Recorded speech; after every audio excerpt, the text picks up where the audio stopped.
Hi everyone, I'm proper excited. I've been sent some stuff by Just For You online. Now, they have very kindly sent me this for me to try, so whilst I'm not sponsored by them or anything like that, so, you know, this will be a completely unbiased, of course, as always, report on the stuff they've sent me. I'm so grateful to them, and yes, they have sent it me for free. So just so you know where we stand on this. Thank you so much, Just For You online. You know, you guys, I absolutely love your resin. I love the way you do business, the whole business model. It's awesome, and so I'm so excited to try some more of your products. They said, what would I like to test? And I said, well, I'd love to try the UV resin because I've nearly run out. I thought, well, I won't take the mickey. I'll just say, oh, that's so kind, you are lovely. Could I please try the UV resin? So that's all I asked for. And also, if I could have a little sample of the Eco Pour maybe, which they are going to be sending me soon too. But no, they got very, very generous and sent me these, which are, that looks like a gorgeous set of resin dyes. Goes lovely colours, so I'm dying to try those. And then these, you know me, I like anything glittery, so look at that, and look at the size of the tub. These are glitter shards, apparently silver shards. Should we open the top? This is going to go everywhere, isn't it? No? Oh, that's good. I thought it would. Look at those. But this is called Floating Pigment Powder, and I really need my glasses for this. Just For You online, please could you make your labels a bit bigger for those of us who are, you know, needing our specs rather more than we used to. Anyway, here we go. So it's called a floating powder. I have seen this used somewhere. Sorry if you can hear funny noises in the background at all, by the way. There's a thunderstorm brewing here. The heat wave in Britain is just breaking. I think it'll be back, but it's just broken for the night. And we have got black skies. It's going everywhere, look. We've got black skies, we've got thunder rumbling around. The rain hasn't arrived yet, but I think it's about to. So to me, that just looks like, and as it's all over my hands, I can show you, really nice, really fine mica powder. Yeah, look, it's on my mat. Oh, isn't that nice? Now, but apparently it floats. Now, I know some of the metal powders, like the Let's Resin ones, they do float as well, unless you really mix them in.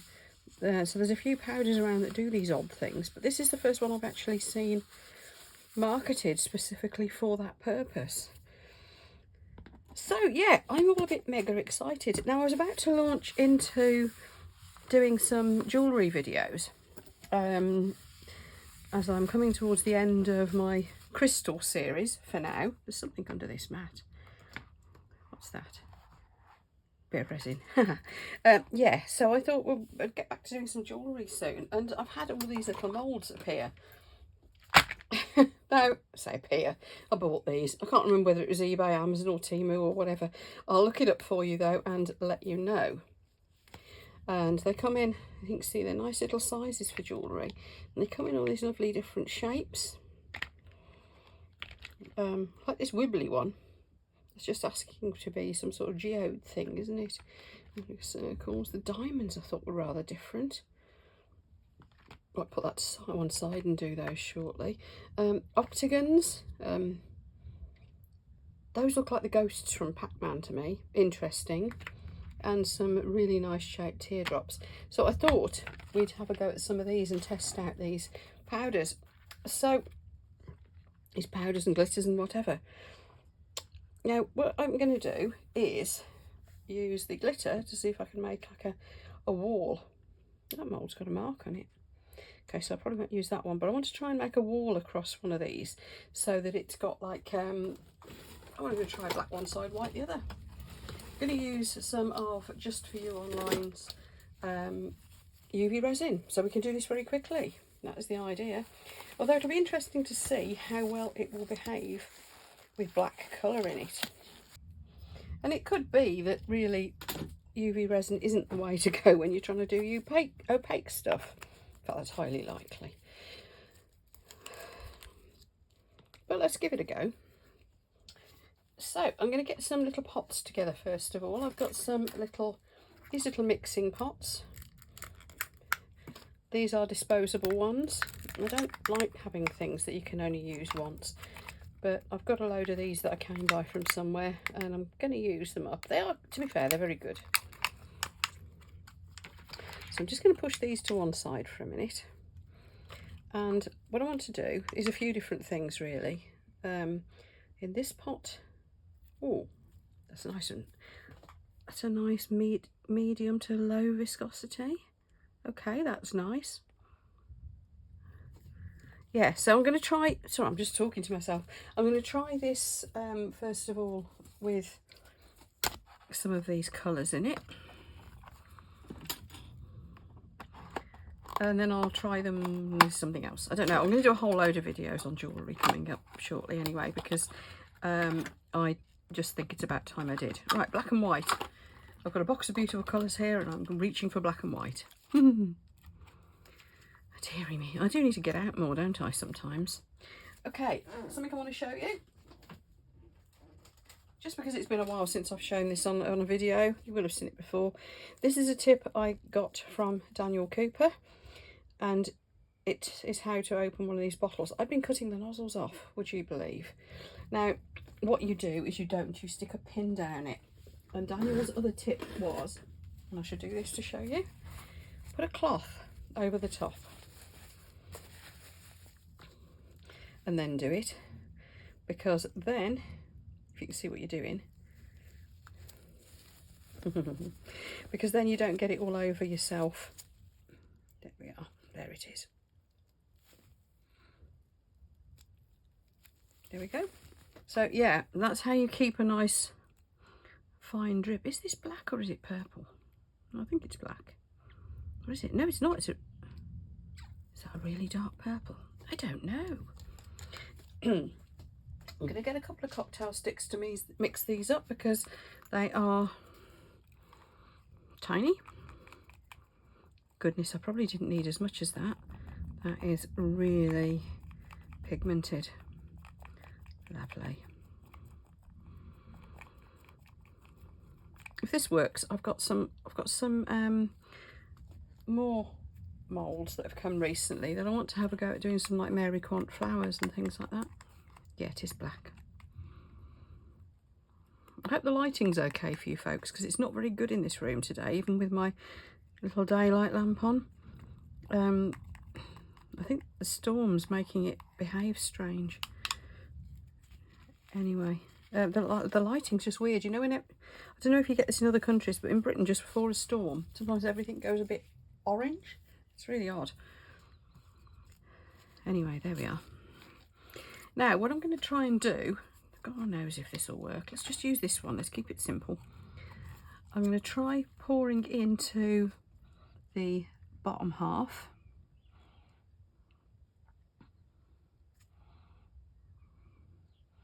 Yeah, I've only mixed up enough to do one, I think. I don't know. Maybe a tiny one as well.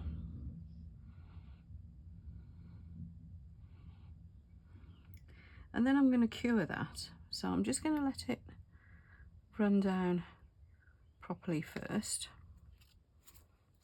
Oh, you can tell my hair's down. It's getting everywhere.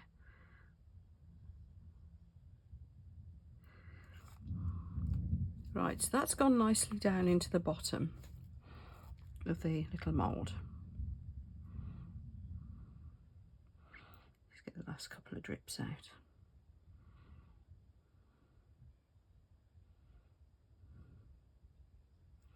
There we are, that'll do.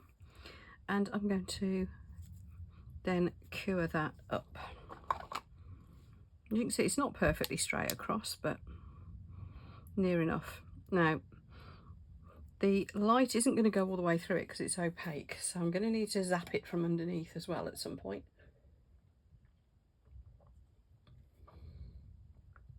Excuse any slurping noises you hear in the background as well, by the way, because it is Sunday night. I've just got home. This has been delivered and I've got all excited and I'd already opened a can of Carlsberg. My other crafting essential. Yeah, so what I'm going to do is just do it from underneath as well. I hope this isn't still runny because I'm tipping it up so I don't blind you with my torch. That'll do. Now we're going to give it a proper good solid cure at the end anyway, so it's just to solidify it a bit. Then I'm going to get a little spoon.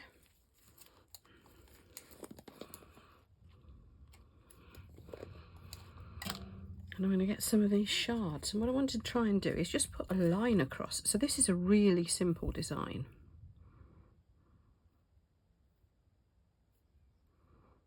Oh, aren't they gorgeous? But I don't want them to go all the way up, so I'm just going to get a pointy stick. These are barbecue skewers, by the way, if anybody wants to know what these pointy sticks are I use. The only thing you have to be very careful with is you go very, very gently if you're getting onto the silicone. Try to avoid getting onto the silicone, in fact, is the best plan. Because there's a good chance you're going to scratch your silicone if you're not careful. Okay, so that is now part way down. And what I'm going to do is just put a little bit of clear, just a bit, just to kind of hold that in place a bit really, because I don't want that moving too far. We're going to cure that up. Again, I only need to cure it for a few seconds. These torches are very powerful. I just want to stop it moving, so I'm not bothered whether it's cured up hard or not. And then we are going to pour our black in this side. I have to say, I would have got away with a lot less pigment in this. I know I would.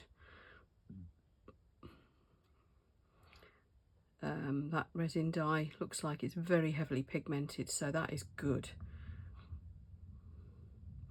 You don't need much, so one, it's going to last for ages, and two, you're less likely to inhibit your curing if you don't need to use as much. I don't know whether it was intended to be used in UV resin. No idea. With black, I doubt it. But who knows? I just know I'm going to enjoy playing with these. Right, there we are. Now I'm going to tip it back this way a little bit. You see a bit of the glitters come free. That doesn't matter. I'm not that bothered. Now this time I am going to try to give it a really good cure. I'm going to hold my torch over it for a while. Oh, here comes the rain. Looks like this is going to be a good storm. We've had a proper heat wave over here. To people in warmer climates, hitting 30 doesn't sound like that centigrade. Doesn't sound terribly hot, I know, but in the UK that's getting pretty warm. Last year we had a heat wave that was, people died. It was getting on for 40 some days. I think it did hit 40 in places on 1 or 2 days. Oh, there's the lightning. So we don't cope with the heat too well in Britain. Somewhere in the mid-20s is really nice. We like it around the mid-20s. But when we get it as it's any hotter than that, typically, eventually, we do get a storm. So I'm not complaining about the hot weather, and I'm certainly not complaining about the storm. It's nice. Right then, I'm going to zoom you in so you can have a look at what we've got so far. Aren't they pretty? This is all in, obviously this is all in real time. Well, you know it is because I'm actually, because in particular I haven't got to wear a mask either for using UV resin. Always wear gloves because it just gets messy, and if it gets hot while it's on your hands, if it cures on your hands, you don't half know about it. But I believe it's safe in terms of needing any masks and things like that. I've certainly not had any problems with it. So yeah, that's another reason I'm chatting away so easily and freely, but the sound might sound a little bit different because I'm on a different microphone. Actually, I think the other microphone that I use when I've got my mask and goggles and everything on is possibly better. I don't know. I'll see actually after this video. I've never really paid that much attention to know. Okay, now I may have blocked up the little, no I don't know, I think so. I think, see the little stoppers here, boink, that's where your hole's going to be to save you drilling a hole in it. Okay, I'm going to get the lids on everything so I don't knock everything over and make a mess. and I'm just going to leave this to cure. Now I'm probably going to get my bigger UV lamp out that will cover it all, so that I haven't got to stand here with a torch, and I'm going to leave it for, well, I'm going to leave it probably for 10 or 15 minutes. You don't need to normally leave it that long with UV resin. A couple of minutes usually does it. Sometimes I'll leave it a bit longer. Oh, actually, this little one's plugged in. Let's use this. It's just, I'm just thinking because of that pigment being so dark, it might be blocking the light out. So anyway, I'm going to leave this for a good few minutes. I'll be back with you we'll see what it looks like. See you in a bit. Okay, they've been under the UV light for about 6 minutes now. I can feel they're hot and they feel like they're firm. Let's see.